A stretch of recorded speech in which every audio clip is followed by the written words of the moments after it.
Oof.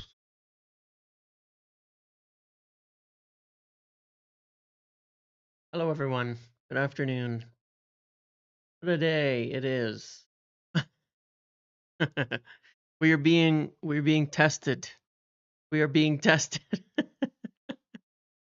Like we, it's one of those times. It's one of those times when it feels like being a United fan is literally a social experiment. You know what I mean? Like it's like literally a social experiment. Like another video so you can ignore your wife. Yeah. Like the new decorations? Yeah, my wife bought all these for me and hung them up yesterday. Just to, further unitify the office at home here. So I've moved a couple things around and all of that. I've got like press passes hanging up and you know, kind of cool stuff. It's a pretty nice. Yeah, everything's a little that's just that's just what it is. Yeah. Well, no, I know that. I found out about all the injury stuff yesterday and like after the video and I was just like, "Oh my God, man. This is like full on depression." Like last night I think it was like an hour after the live I heard that Ahmad was injured and then I heard that uh, like there was like 3 or 4 more youth that to be involved and I was like, "Uh-oh." Like that's cool and all, but what I heard literally I heard 4 names and I was like, "Okay, wait." That's a lot. 4 youth at the time. Now it's actually 5, but when I heard 4 youth were involved, I was like, "Oh, it's a lot more than just Ahmad." Um, isn't it, unfortunately? Putting it in like a little bit of perspective, Ugarte Collier will be back like shortly. It doesn't sound like it's anything serious for either of them. Um, Luckhurst even implied that Collier. I mean, some people are saying he's injured, but Luckhurst implied he was the one who was unwell. So, um, whatever. So they'll probably be back, but losing Ahmad alone is enough, I think, for all of us to be fairly depressed. Fairly depressed. Fairly depressed at this point in time. Um, how do I get that? I could ask it. It's actually like on Canvas. I don't know where she ordered it from, but it's pretty cool. It's on like a canvas. And it's framed. So she bought it. It's just like a canvas print. And then it's yeah. Um no, I don't want to hear any I might have jinxed us to be fair, but I don't want to hear anything about like um about other gotchas because everybody does have injuries from time to times. I mean, the crazy part is even with these, we've still had I think 20% of the injuries we had over a 3-month period last year. But it's still pretty bad. It's tough times. Um but yeah, it's not good. It's not good, is it? Um that being said, I think it was what like a couple of weeks ago, like 10 days ago. Um no, maybe it was last week. I remember doing a live here. No, no, don't twist it into explicits. Managers do cause injury. This doesn't say managers cause every injury. Those are two incongruent statements. I- every club has injuries. Some clubs have more, some have less. Managers have a contribution to the amount of injuries that occur. And even still, we have Lissandra was a contact injury. Ugarte and Collier, I actually believe, was a contact injury, but we'll find that out in the next week or so. And then, you know what worries me a little bit about Ahmad on this? specifically is that his ankle injury. Nice timing with the Youth Academy videos, yeah. His ankle injury is the same one he's been having. Like, I don't know that it's the exact same injury, but he's had, I believe, an issue with the same ankle last season and before. Uh, I don't, it's not to say that I don't know what they're gonna do over a 3-month period, but maybe he needs to get surgery or something. Like, if I don't know what the rehab or the repair will be. Yeah, rehab. He's been struggling with this ankle injury for a while. Yes.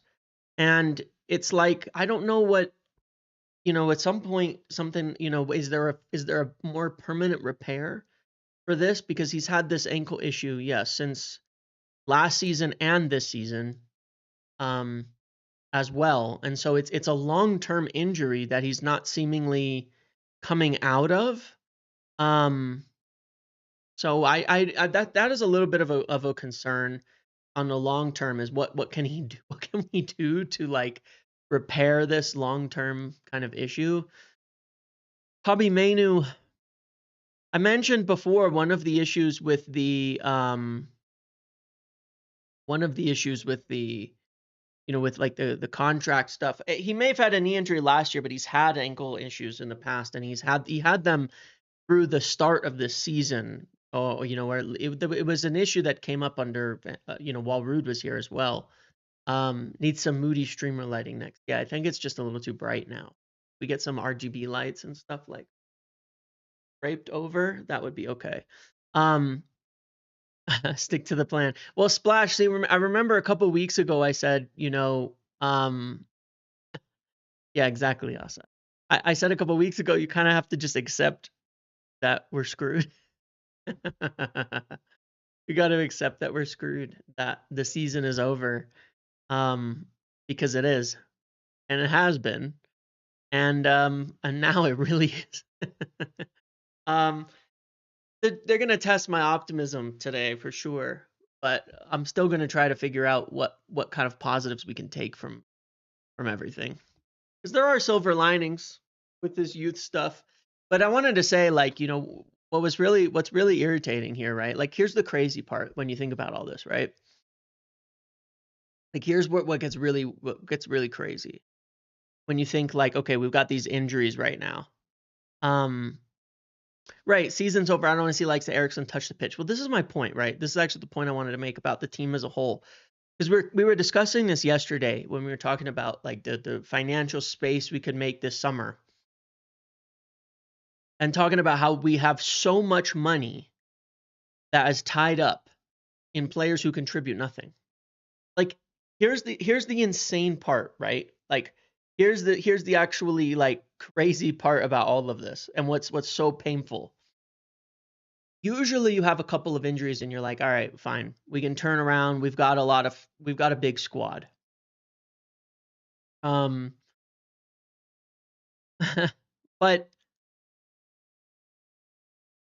Collier and Ugarte are out for a game, and you say, okay, well, who's our backup midfielder?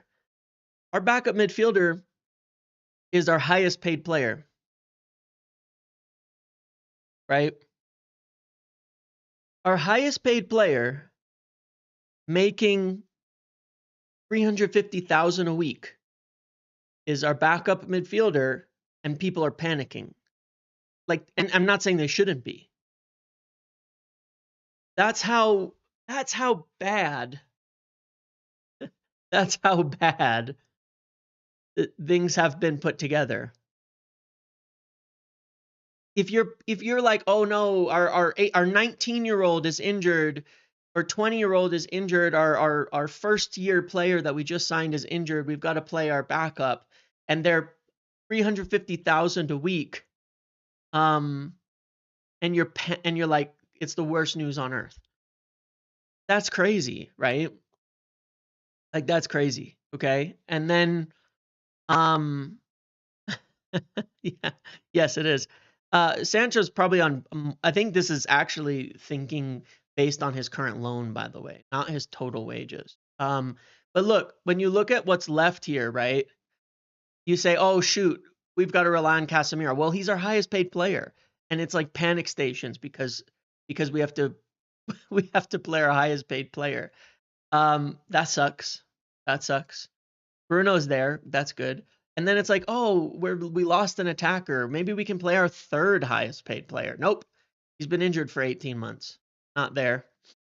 Oh, maybe our sixth highest paid player. Well, our sixth highest paid player is actually on loan, and we're still paying some of his wages. What about our seventh highest paid player? Nope, been injured for 6 years. All right. What about our? No, these are non-CL wage years. Okay, what about our eighth highest paid player? Can come in, create something, do something. Nope.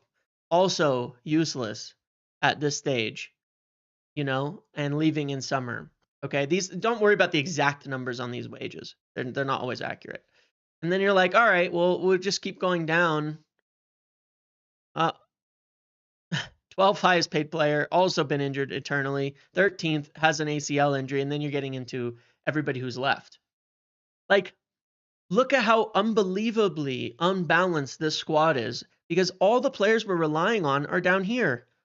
Lenny Yoro, Joshua Xerxes, Diogo Dallo, Rasmus Højlund, Anthony's on loan, Garnacho, Dorgu, Bayindir.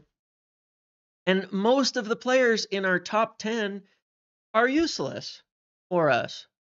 They're useless for us. Like, this is the disaster that we have at this club. And honestly, like, I think, like, for sure, I think I was way over optimistic going into this season, about things, because when we looked at it, we look and say, all right, well, where are the goals going to come from this season? There was a time when squads only had 15 players for the season and no subs, right? Right. I mean, when you look at it, we've got, how many players do we actually have in the first team that are fit right now? Bruno, De Ligt, Maguire, Eriksson, Mazraoui, Onana. Actually, Lindelof is back, so that's 7. Yoro, Xerxes, Dallo, that's 10. Højlund, 11. Garnacho, 12. Dorgu, 13. There's about 15 players, right? We actually have about 15 first-teamers healthy. And Ugarte and Collier will be back next week. So we have like 15 to 17. And you know what? We think it's terrible. You know what I'm saying? Like, that's what's actually kind of crazy. Like, it's an injury crisis because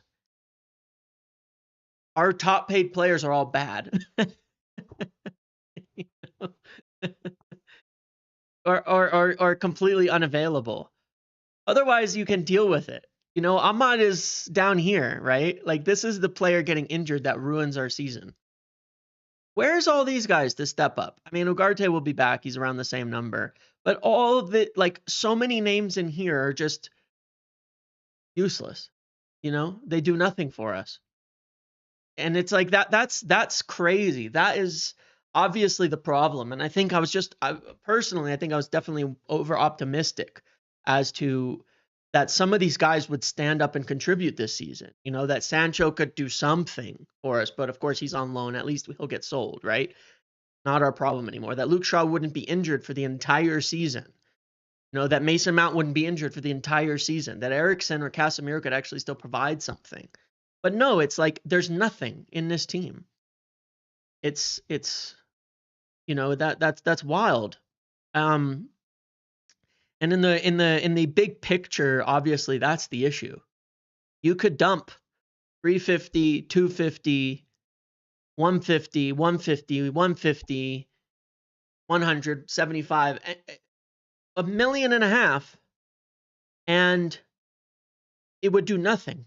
It would change nothing. Half our wages, and it would make no difference. I mean, that's the part that's crazy. We're all sitting here like panicking, panic stations about our performances.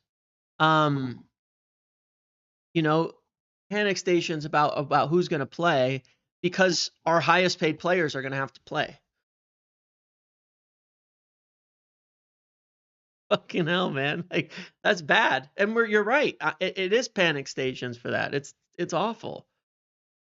It's awful. It's mind-boggling because I was just thinking about it when I woke up and I saw that and I was like, all right, shoot, Ugarte and Collier are out for a little, like for the game this weekend. Okay, well, all right, fine. Casemiro and Eriksson come in, except that's like a disaster. But they're two of our best paid players. Nuts. You should be able to have depth where you can handle a game, where you can handle a game, with a few players missing. You should be able to have a season where you can lose one player and it's not like the world is ending. But we don't have that situation.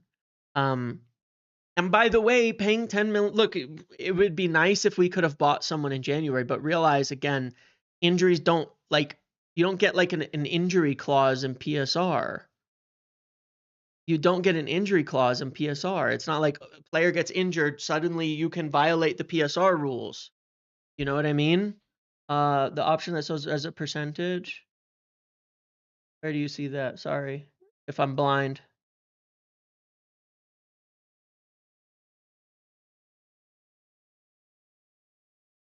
Is that on here?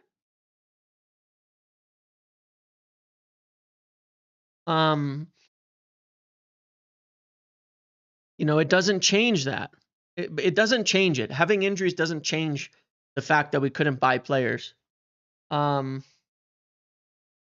payroll distribution. Okay. Yeah, look. 10% of our payroll is on our backup number 6 that everybody's panicking about. That's 10% of our entire payroll.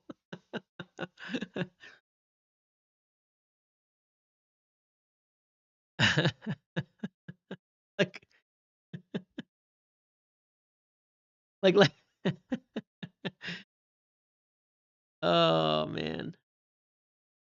The situation is fragile. There's no doubt about that.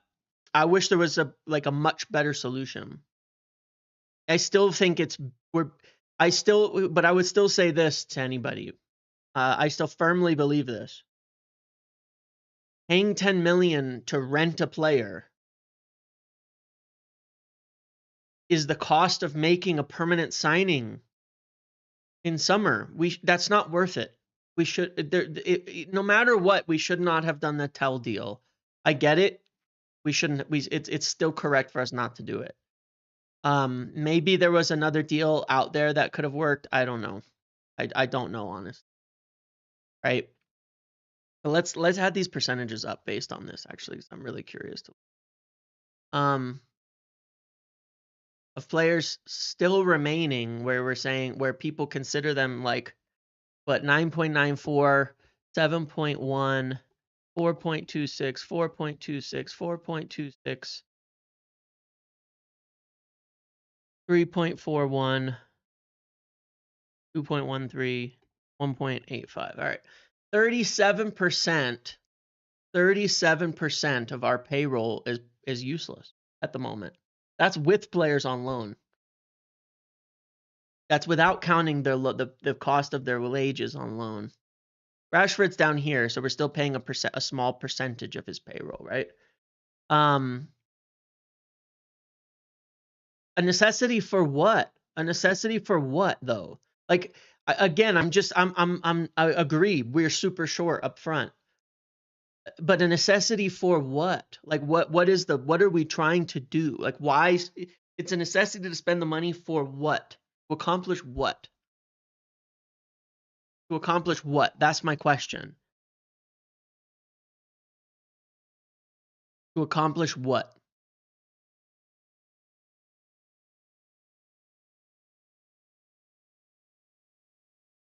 Like if you end up paying, like I'm just bearing in mind that it cost us 14 million to loan in Igalo. Didn't help us win the Europa League. It cost, and that's a whole signing in summer. It cost us 10 million in Sabitzer. Didn't help us win anything. That's a whole signing in summer. It cost us 9 million for Weghorst. It didn't win us anything. He didn't win us the Europa League or a big tournament. We won the League Cup that season, right? So that wasn't a good investment. Like, but I'm saying that it's not like it's guaranteed to fix anything.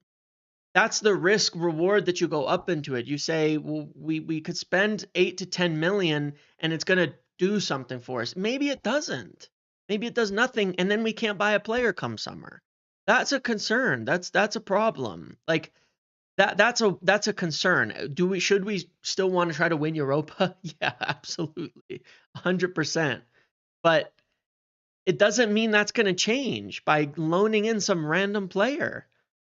You know, that's the issue. Like that loaning in some random player doesn't guarantee it. So leaving it doesn't fix it either. It's an acceptance. That's where I've continued to say it's like there's just an acceptance of what is. I don't like it.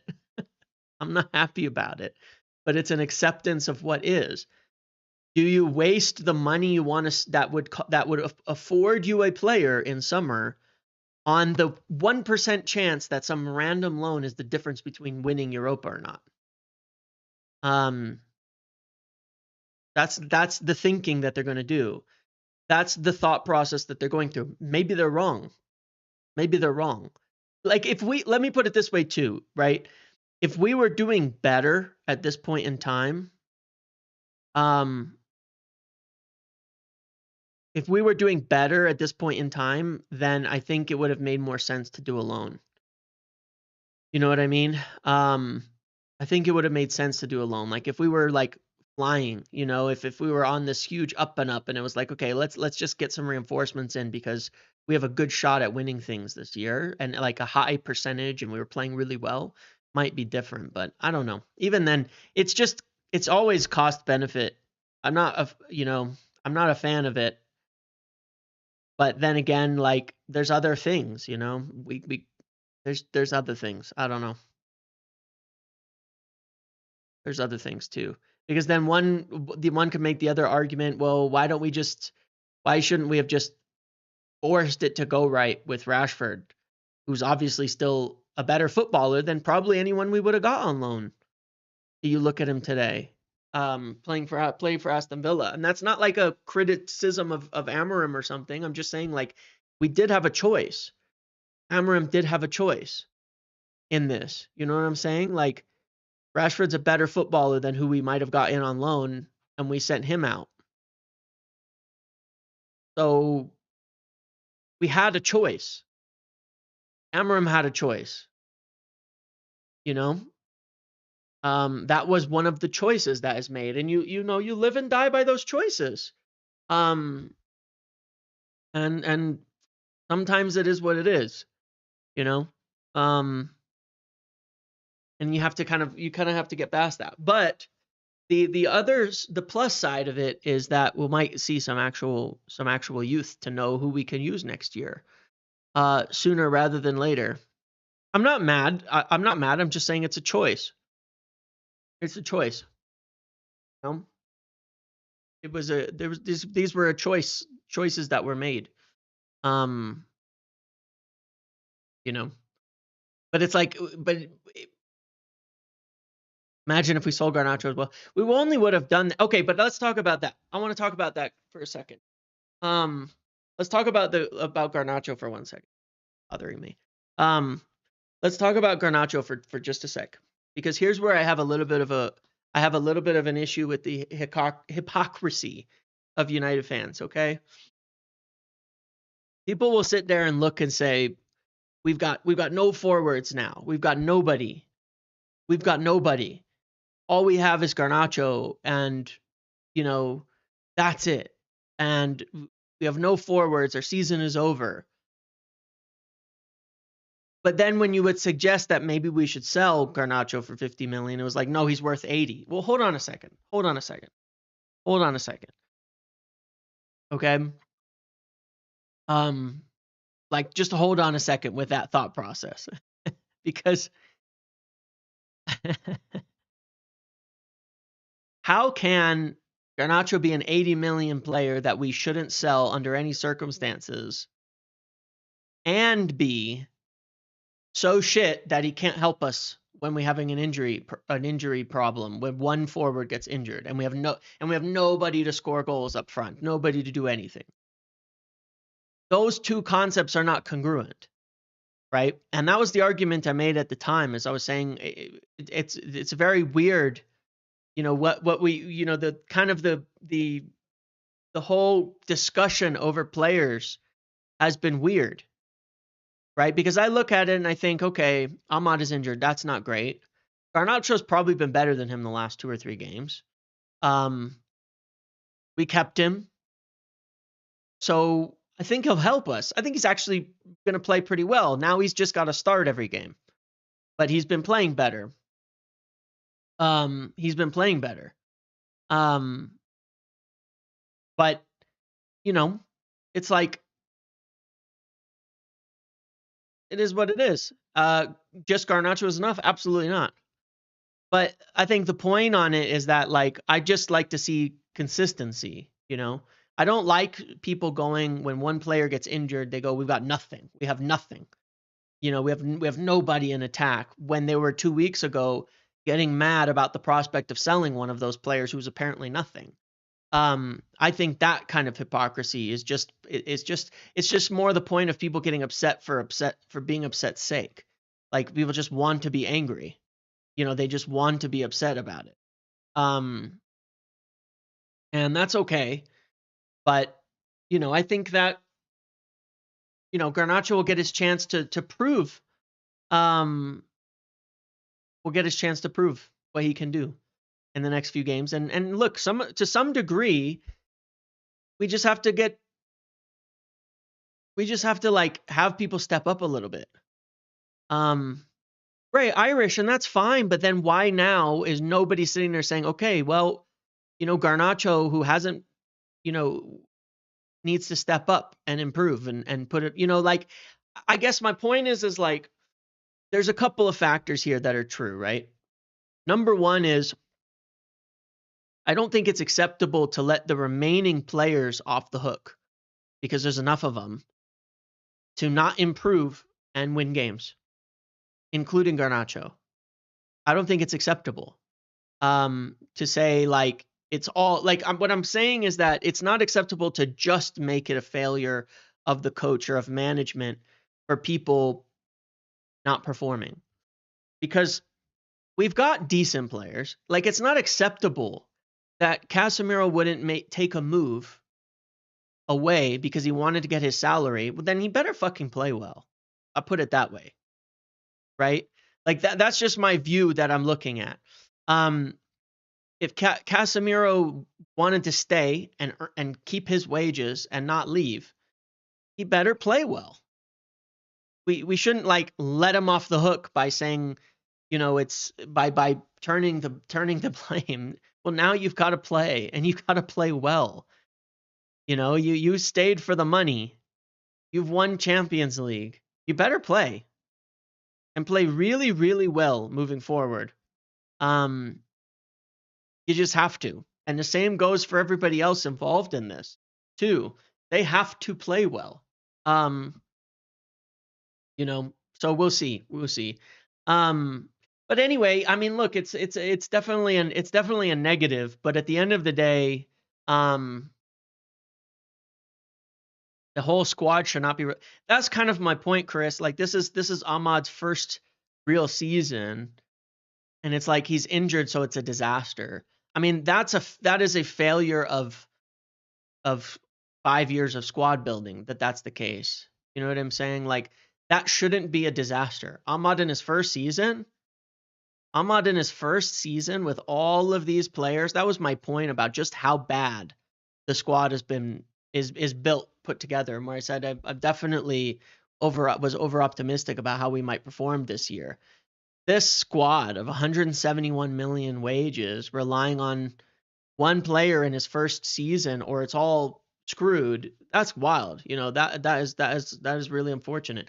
We have to complete in the long term. We have to finish we just have to be rid. We've got to replace Casemiro, the Mounts, Casemiros, Shaws, Ericssons of the team with players who are actually contributing something on a regular basis. overall.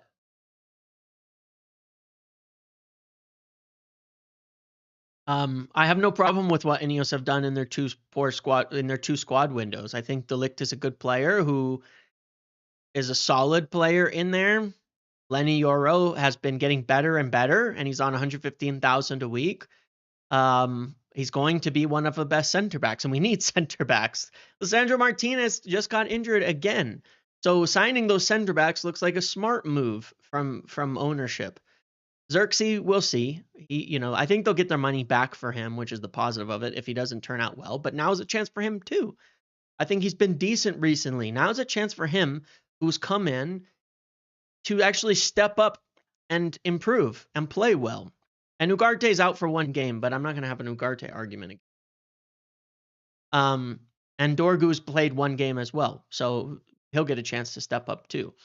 So, no, I don't have any problem with it. The players that they've signed are here. They're contributing.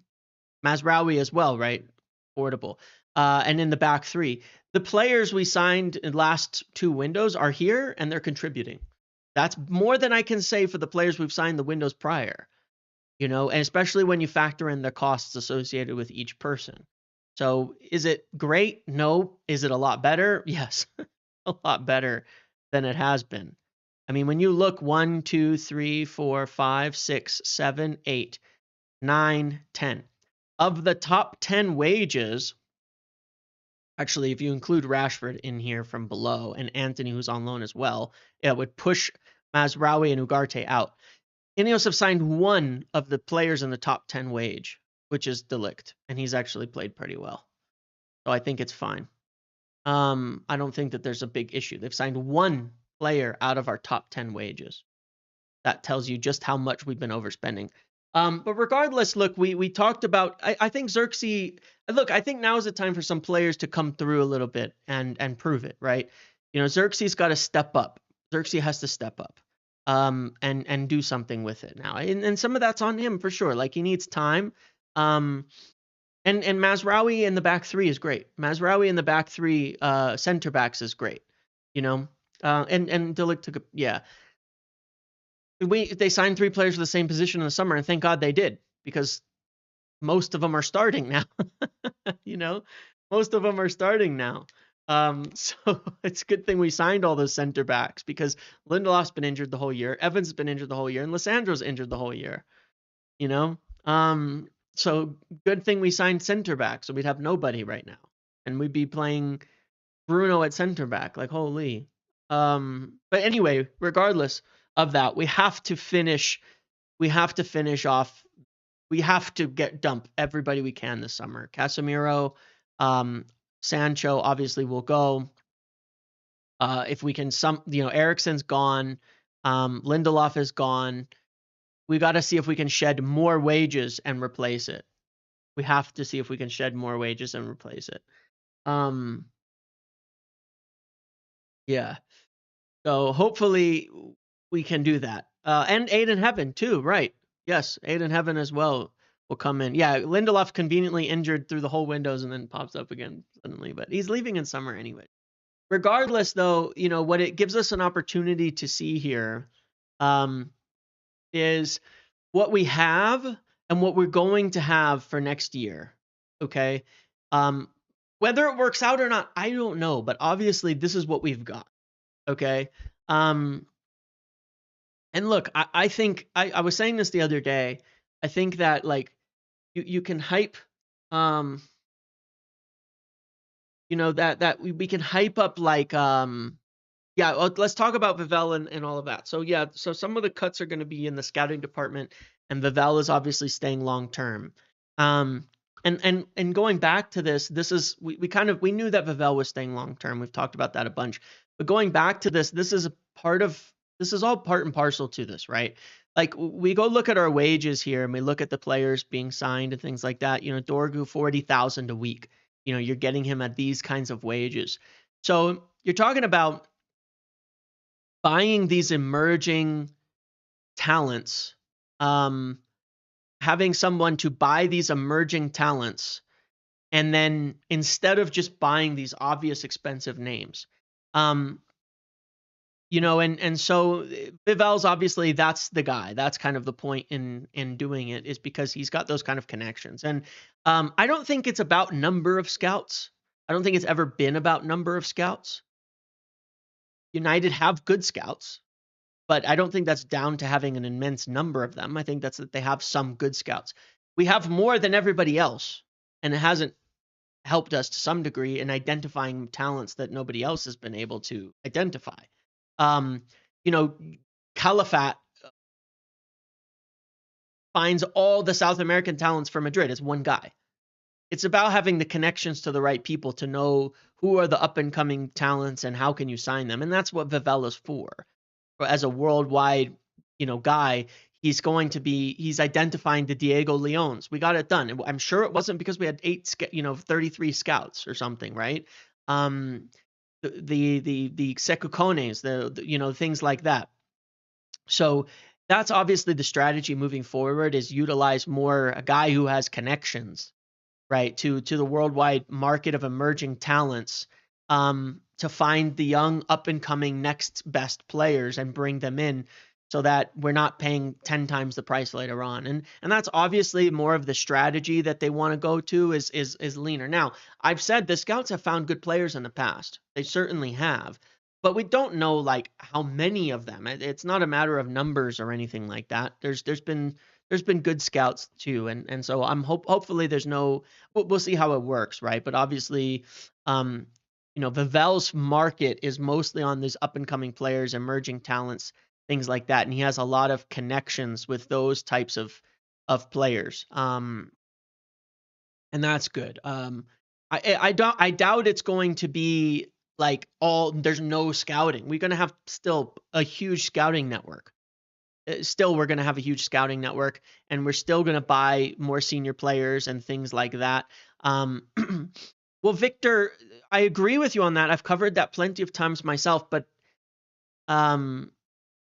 Bellingham was more Ollie, his personal scout, who I believe still remains at United, by the way. Like Ollie had a personal scout. Like there are really good scouts. There are some really good scouts that have unearthed some and been involved in some great talents. I wouldn't say United unearthed Caicedo. They were aware of him, as were many others, and then we made the decision not to sign him. Like other clubs were worth of him too. Like I'm not sure that it's about making a huge discovery, but about finding good players. Obviously Madrid were aware of Camavinga and such as well, but we have some really good scouts. Ollie found some amazing talents with him and his personal scout Simon Wells. So I believe Simon Wells is still at the club, if I'm not mistaken.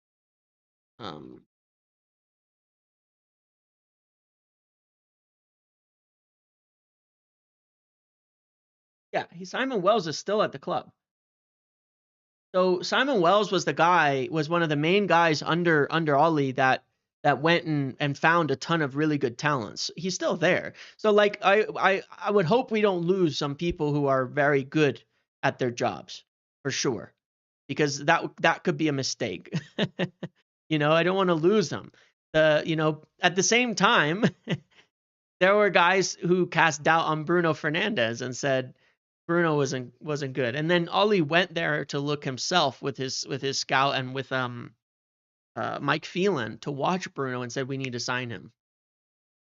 Right? So Ollie was destined to be head of I don't disagree with you. I said a long time back there I had a lot of critiques of Ollie, but I thought he had a really interesting ideas in terms of scouting. Like we wanted, there was a lot of players that we could have got that were yeah. The manager usually uses someone he trusts as confirmation. Yeah. Agreed. So, Simon Wells still there. There's a number of people who are still there that are good. And so hopefully I don't think we should go from like 80 people to like 20, you know what I mean? Like I think that could be really dangerous, but I remember telling a story too one time on here on video. And I think it was I think this was a story published by ESPN as well, and I know this for a fact to be true, was that the scouts were one time sent to South America, to Brazil, to scout the tournament down there. And they came back saying that we should bring back Andres Pereira. And I got and I have to say, whatever group of scouts went down to Brazil, and all they could come up with was Andreas Pereira on loan, who was on loan there at the time. You know, maybe we could do, maybe whoever did that, you know, find find that department and, you know, and sack them. Like whatever the scouts were involved in all of that, you know, like maybe sack that, maybe maybe sack him or something. No, they didn't say bring him back, but they said basically like that he was the standout player of all of it. Like like right, like was it preseason or something, right? If we yeah, don't send scouts to Batiste, exactly. They'll end up telling us that we should bring Anthony in, right? No, but um anyway, it is what it is there. So um so look, we need a lot. We need a lot. But you know, one of the advantages here, now Andreas is not good. Andreas is not good. I'm sorry. I'm not buying the brief hype. He's already been, you know, regardless, you know, yeah, we need to shift a lot of players. But obviously one of the factors we need to look at in moving forward, um, you know, one of the factors we have to look at moving forward is like um is what youth players are going to be getting into the team moving forward, right? And um what how will they contribute into the next year? And again, like I go back and forth on a couple of things. I have two different views on youth players and on youth and all of that stuff. And number one is that I've said many times that I think sometimes we hype up youth players too much. Like some of our youth players, we get way too hyped, and people think there's 11 players that are going to make it because we have a really good like under 18. Obviously, that's not the case. At the same time, one of the things that's also true is that I don't agree that when players are 18, you know, players 18 years old, and it's like they're not ready, we got to wait years to get them into the team. Because most youth players that get in and succeed are playing first team football somewhere by the age of 18 or 19. If you actually look at it, that is generally the case. Um, most of them are playing first team football somewhere at 18 or 19. Very, very rarely are players not making it who are not playing first team football by the time they're 18 or 19. You know, at 18, 19, if they have the ability to make it or not. You do. I'm not saying they're all the way there, that they should be relied upon week in and week out, but you do know by that age if they make it. You look at Arsenal today, okay? You look at Arsenal today, for example. I'm not saying these aren't immense talents, mind you. Nwaneri, Miles Skelly, they're 17, 18 years old playing in that team that is chasing a title. Obviously, they're amazing talents, but it's also still like their first season. You wouldn't want to rely on them on everything, but they're still the same age. They're still the same age, and it's like they're contributing. They're winning games for them, you know. And it's like you know that those are players who are going to make it, right? Maybe we don't have any players at that level. Maybe we don't, but then we should know. We need to know about them, right? Like we're not what I'm kind of getting at here is that the problem you run into is you're not going to find anything out more. You're not going to find out more about a player at the under 21s or under 18s level once they reach a certain point. Like Cheeto, you're not going to learn anything from him playing in the under 18s moving forward. Nothing. There's nothing to be gained from that. He will not be challenged to grow his skill set because he's not playing players who can compete with him. He will not learn whether he can do it or not because he's not being raised up. Even he goes to the under 21s, he's looked just as good practically in a worse team, mind you, but he's looked very good. You're not learning. He's not going to learn anything for if he stays there for too long moving forward. You know, Sekou Kone played for the under 21s world in the under 21s World Cup. And He's already played very, very well. He was already scouted on that basis, right? And obviously the plan was for him to get into the first team before the end of the season anyway. We're probably not going to learn much by him continuing to play under 21. That doesn't mean your whole team should be built around youth, but at best you're getting some adjustment period, you're getting some fitness, but even then, how do you know how fit they are when they're playing against players who are half as fast on average, that are slower, not as skillful, all of that? Sometimes you don't know. And so I think that one of the things that this gives an opportunity, at least for us to do, as a positive, Kone is class. Yeah. And my point on that is that you can kind of tell he's already probably out of that league. But he's been doing it because of, he had some injuries and settling in and all of that. Rashford got his chance due to an injury crisis. Exactly. Morehouse, someone was talking about him because I don't know much about him, but obviously he'd been earmarked by Amorim as a 10. I guess he had some injury, some major injury, right? That kept him out. But prior to that, he was looked at like he was a top talent, in general.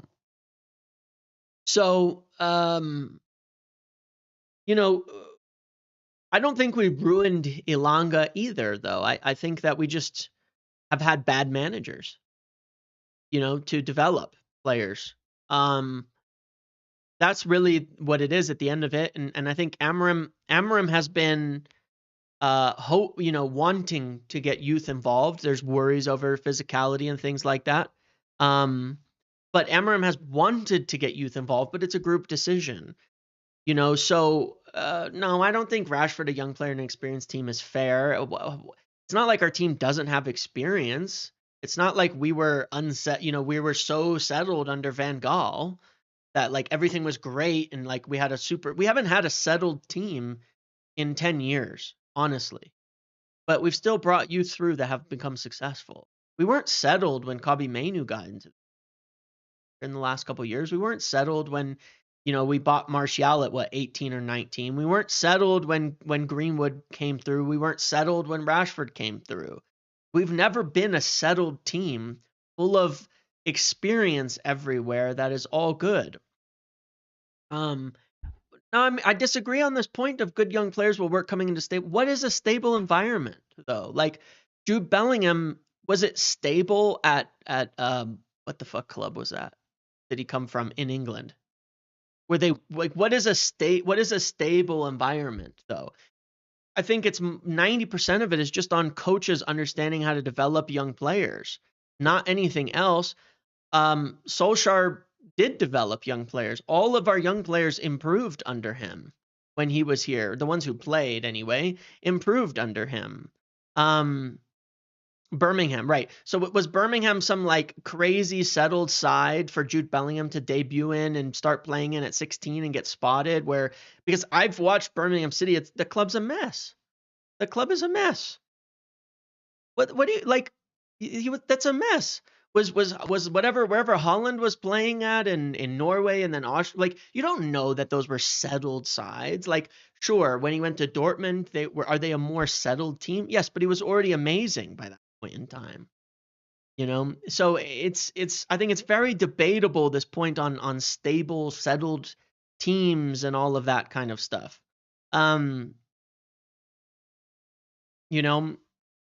Birmingham are on the brink of administration, right? Yeah, Saka came into Arsenal at the worst possible time, probably the worst possible time. And he's become great. Stable environments are not conducive to youth promotion. And that is a very, very good point, Alex, because the vast majority of youth promotions come out of necessity due to instability. And that's what we face at this moment in time. Look at Nwaneri. They have 3 players up front injured. So how stable is? Yes, they have a good team. Yes, they have a system and all of that, right? But they have 3 players injured up front. All their senior attackers. Mikel Merino's coming on an 80th minute and scoring 2 goals. It's impressive. It is impressive. It's honestly impressive. But the reality is that it's like it's both. It's a few things, right?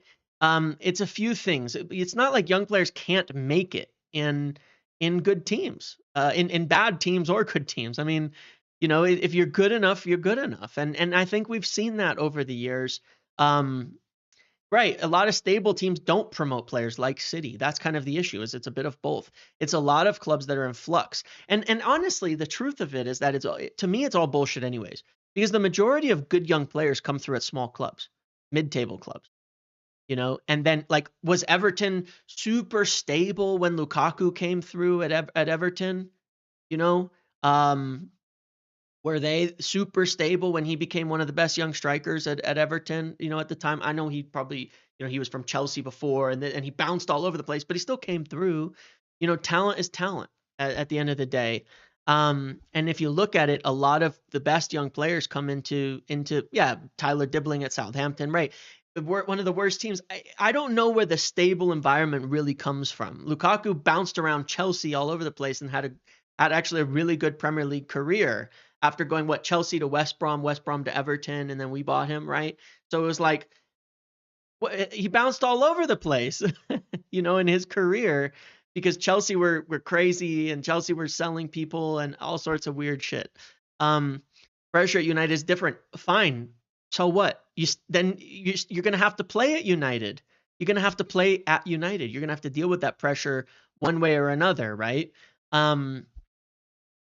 Yeah, Grealish was getting Grealish was in a relegated Aston Villa team and carried them to the top, right? As a young player, carried them into promotion before moving, right?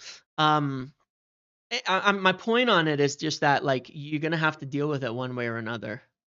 You're gonna have to deal with it one way or another, and some of them probably mature fast. Sure, you're gonna have to one way or another.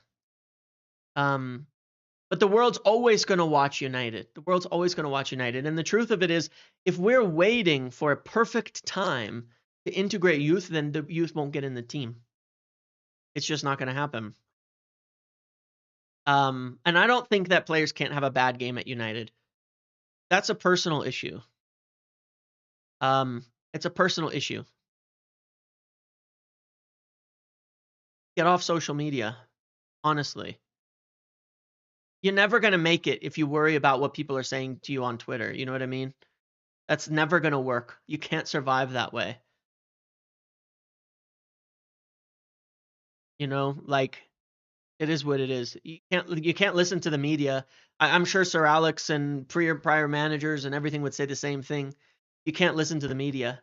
Barcelona were dog shit last season. That's why Lamine Yamal came through. That is a good point as well. Look, Barcelona have made enormous numbers of promotions, mostly because financially they're so chaotic that they're constantly going through these like swings up and down over the years, especially since Messi left, that they keep kind of promoting players. Like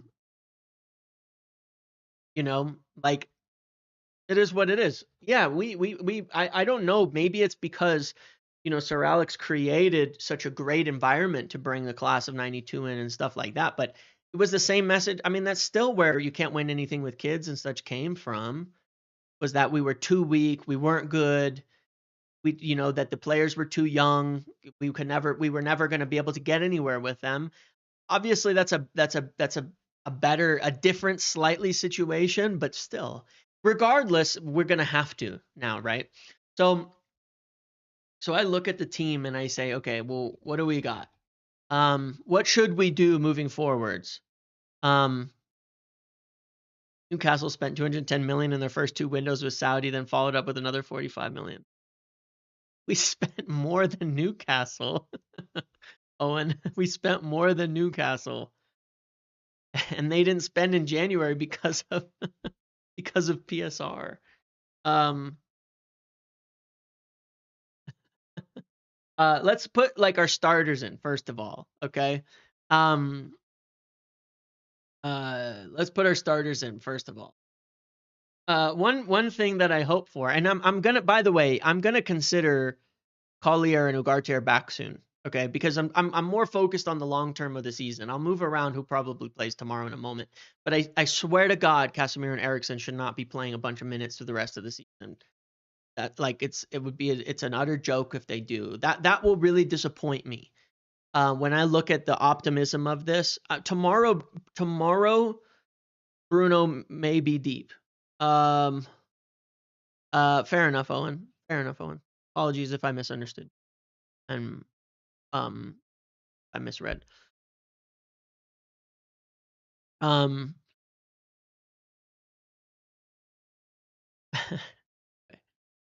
um, yeah. I would be really disappointed if we play guys like Casemiro and Eriksen regularly through the rest of the season. I'd be very, very disappointed because that nullifies a lot of any positives we can take out of this situation will be nullified if we waste all of our minutes on players who aren't going to be here for the long term. You know, but I'm looking at it like this, all right? Just for example, moving forward, I'm not talking about tomorrow. We can look at what we think the lineup will be tomorrow in a moment. Okay. I think we're going to put Euro on the left for now. By the way, I have to still say I'm quite happy with the back line because, like, you know, De Ligt can get in here too. And so, like, I'm really happy with these three plus De Ligt as players who can play a bunch in this as the center backs. And one of the other little bright spots is we're going to see a lot of Lenny Yoro. I think he's been improving a lot. And Mazraoui in the back three has been very good. So that's good. So let's say this is what we have. All right now in terms of a starting lineup. Okay. I would hope we do something like this moving forward from a starting lineup aspect. All right. I would hope we would do this. I would hope we do this. This is the right time to move Bruno Fernandes forward. Okay. In all things considered. But then we have this reality. Okay. We have this reality of, like, I just wanted to, I guess I have to do one player. It used to let you do like this thing, but it's actually obnoxious. So I might have to do this different. I used to be able to just like kind of oh, you know what? I can do it here. So let's say you got Hoyland and Cheeto there. All right. Who's the backup here? If Mount can come back. Race him. Morehouse. Who's another option? Let's say like Eric.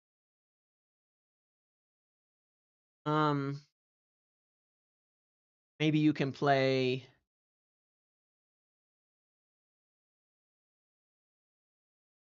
Morehouse or something as your potential backup options. I mean, you could swap a Mark either way. It doesn't. But now you're gonna have to, like, you're just gonna have to have our Koenig.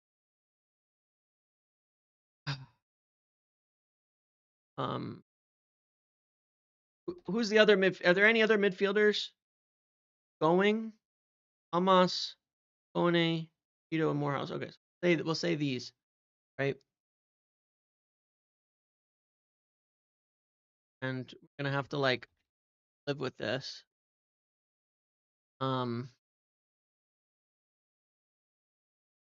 Right.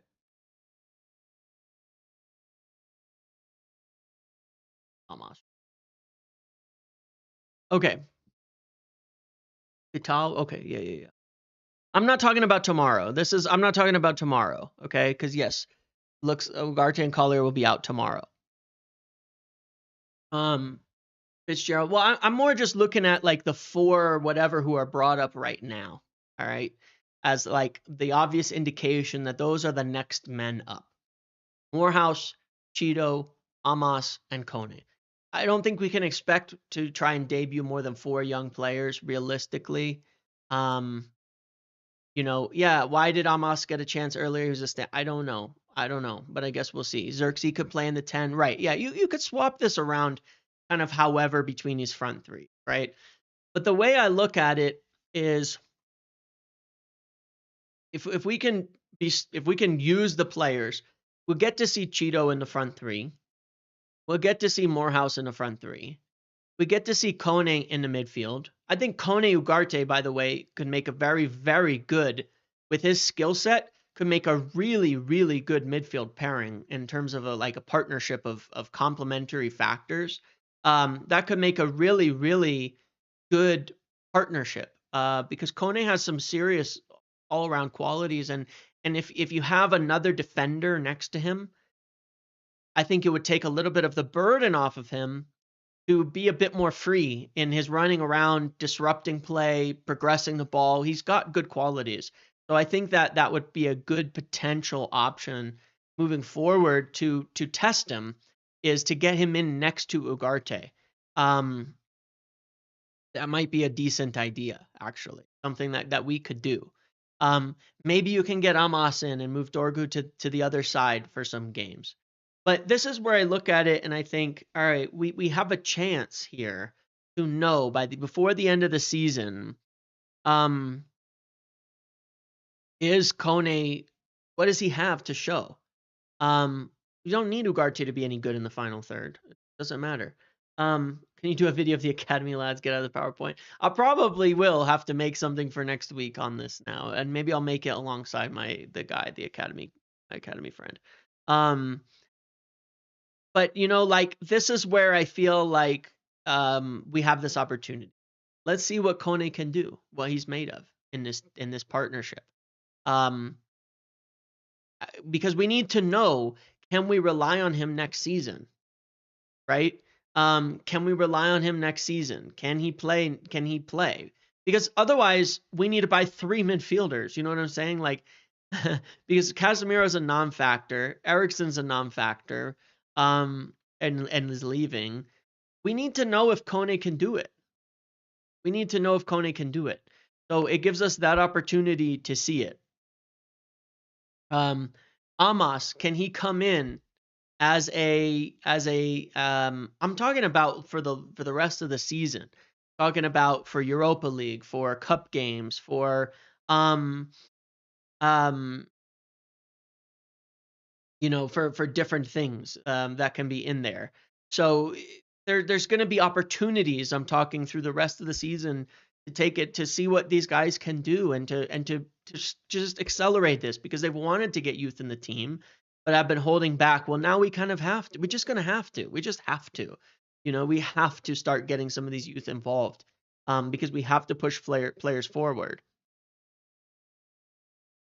You don't know who the injuries are? Fair enough. Kone's not a youth player. Kone has played under 21 football for multiple years. We don't have to see him at under 21s for a long time. He was signed from the under 21s World Cup as a standout performer last summer. So he's fine. It's a fitness issue for him to be in the first team as much as any. Bianchieri, sure. But this is the time to, there's nothing to lose. There's nothing to lose in this. We have, we can start this lineup in the short term for Premier Leagues and for the Europa League or FA Cup. And we could put Højlund in, and we could put whatever, and we have options in there. You could put Casemiro into the Europa League, by the way.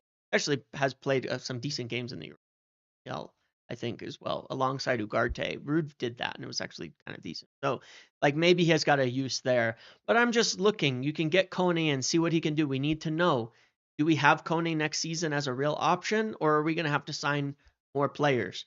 Because if Kone comes through, then that obviously helps what we need. We can see, can Amos play in one of the wingback positions, because that's going to change what we can do, and gives us more options. Can Morehouse or Cheeto get involved in the attack and actually create something? Because again, not only could it help us this season, but we need to know these things. We need to know these things to really confront what summer is going to look like, what we have to do moving forward. We have to know what he's going to do to move, what we need to do to move forward. regardless, because a lot of these players are at a point where they've got to play soon. I'm not saying that, Cheeto Obi has to start playing tomorrow, or it's like a failure on his part or something like that, or anything. I'm just saying that they have to. We got to know. We got to know what we've got with the team that we have, in order to build it properly, because we've got to be rid of a lot of players. And all in all, when you look at it, we probably need, like, if you don't count the youth right now, and you count the players who have to leave, and you have to count the players who you've got to bring in, we need 2 strikers. That's how we feel right now. We need 2 strikers. We need at least 1 more number 10. We need 2 midfielders. We need 1 more wing back, and we need another center back. Okay? At minimum, 7 players. Well, we're not signing 7 players. We can't. We're not signing 7 players. We can't. We'd have to get really, really lucky with selling players to sign 7, right? But that is what youth is for, is to help bring in some of those players to see, can they be the depth? I'd rather have Kone coming off of the bench next season than, some older player or something like that. I'd rather have Kone be the backup. I'd rather have Amos be the backup. I'd rather have Morehouse be the backup. So, and Cheeto be our backup striker. Like, we need to know that, so that we can focus on buying starter quality players. And if we have an injury, someone can step up and play who's in the team. Otherwise, next season we'll be in the same situation. We can't sign in. There's no way we can sign enough players in one window to fix the starting 11 and have depth for inevitably when you get a few injuries here and there. We can't. It's just never going to happen. So we do need youth to make those ranks up, but we need to know that they can do it. Or 6 months, 7 months from now, we go into the season, we have a new striker, we have a new midfielder, and 2 players get injured, and we're saying, well, we have to play Kone or Amos, or we've got some old guy on loan for an extra 20 million for the year. That was a waste of money, you know? So yeah, this is not for tomorrow. I'm just talking about how I would look at the rest of this. I'm just talking about how I'd look at the rest of the season. This is how I look at the rest of the season. That's how I would look at it. Get them in there and get them a chance. Get them in there, get them a chance. And let's see what they can do. I mean, that's the only positive we can take out of it, honestly. I'm not saying it's going to work. I'm saying that we need to know at the same time. They are of the age where it's not like it's insane for them to get first team football. System is all about wingbacks and 10s. Yes, agreed, actually. But we need to know. We need to know, can these guys play football next season for us or not? That's all we can gain out of this season. Is what happens next season. Because if next season this is Kone, can't change this, so I do apologize. But like, if next season this is Kone and he can play in there, then that tells us a lot. How long is Mainu out? It's just a few weeks for Mainu, and obviously Mainu will come back into this setup too before the end of this. But let's really look. I'm not making excuses, but and we'll see. It's worrisome, but we need the youth to make this rebuild happen. And we signed Cheeto and we signed Kone for a reason. So, why did Amos not go on loan? As part of my thinking too. And then there's Aiden Heaven, right? I think Aiden Heaven will be a backup, and I think he will come in at center back, mind you. I do think he will come in at center back, but he's also a first team squad player. So we need to get the youth involved. We need to know what we have right now, right? Because honestly, all of us we sit here and the biggest stress on all of this, right, is we look at the team and it's like we honestly don't know what we have. We don't even know what is a base of players that we have. We don't even know what is the base team to build on at this point in time. And maybe there's 5 or 6 players we can all agree are decent, good players to build on, good players to have, good players to have in the squad and all of that. But we don't like when you look at our depth, we don't know, like especially depth. We all know we need a striker. We all know we probably need another number 10. We all know we probably need, well, maybe if Ahmad is at wing back, then that would, and a number 10 comes in, that would solve it. We all know we need a midfielder, a 10, a striker, right? We all know that. We all know we need those top signings. But what the injury thing shows is none of us have any confidence in any of our depth, like at all. None of us have any confidence in our depth at all, like in the slightest, to do anything. That's a concern, but that's where youth can make a difference. We spent the money to bring in Cheeto. We spent the money to bring in Heaven. We spent the money to bring in Kone. They're gonna have to work. We're gonna have to get something out of them. Now. We're just gonna have to. For tomorrow, this is what I would do. I know this is like side, but I think this is.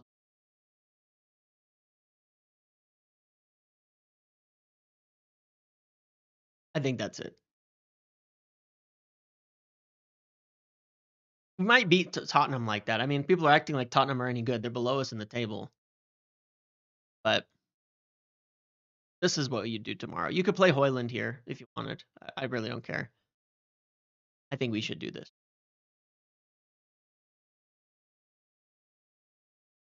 And then some of these guys have to step up. Xerxes needs to step up, and play really well. Casemiro needs to play football. I mean, we need some big performances from players. But we don't really have a lot of choices, but this is what we should do.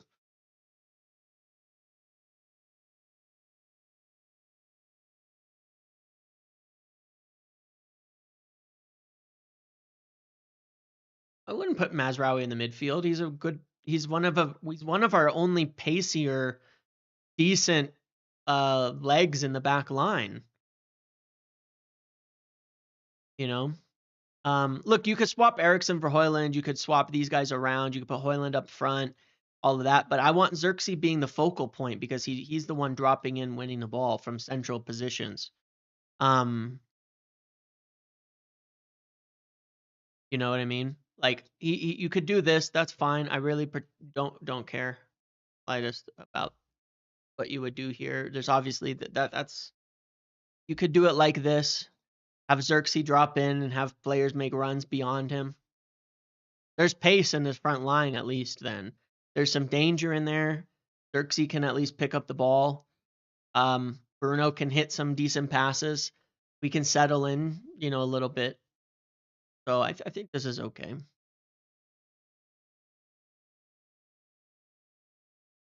I don't think we have any other options, honestly.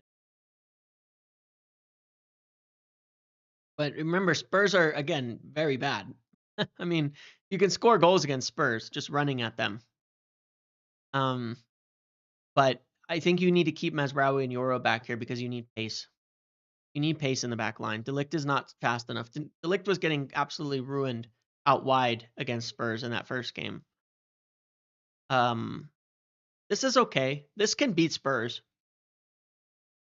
Honestly, this can beat Spurs. I mean, really, what would happen? What would you change if we were healthy? You'd probably try to get, maybe Ugarte in here and then Ahmad out wide, and fair enough. But this can beat Spurs. Maguire's slower than De Ligt, yeah, but he's in the center.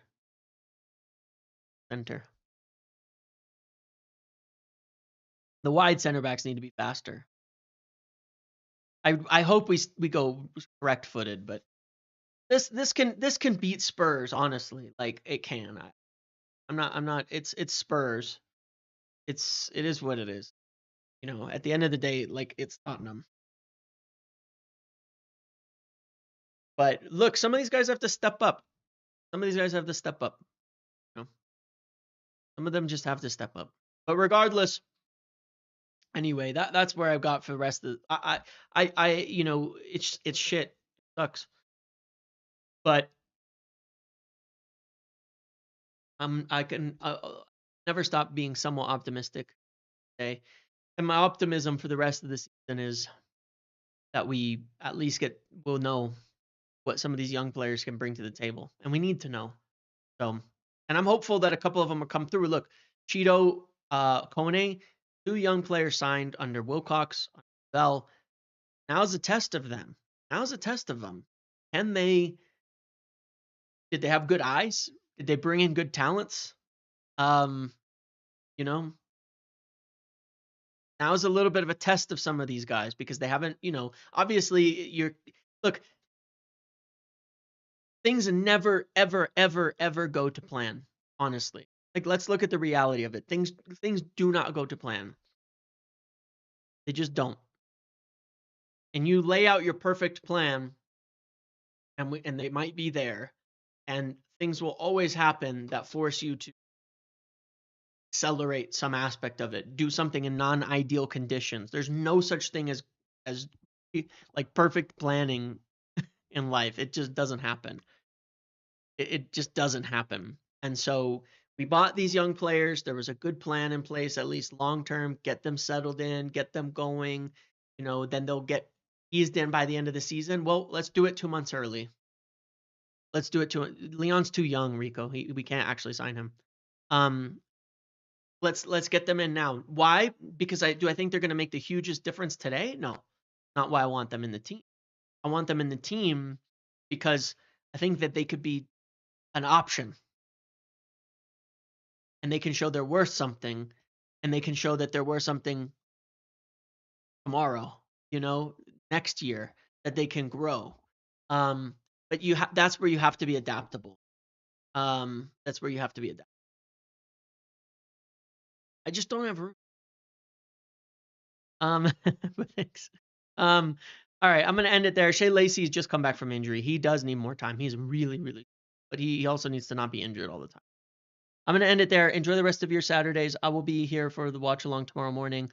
Yeah, let's look. You do what you want. I'm not definitely not sugarcoating even the slightest of everything. I'm just like, let's just play the young kids then. Like, let's accept what is the reality of the situation of where we are, and let's get the youth involved. Let's see what they can do.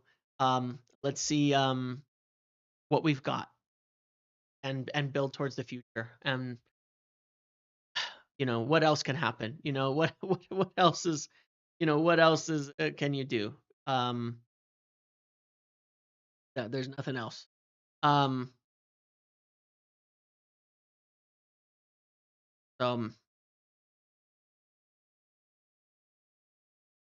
yeah, leave it at that. Have a good day, everybody. I will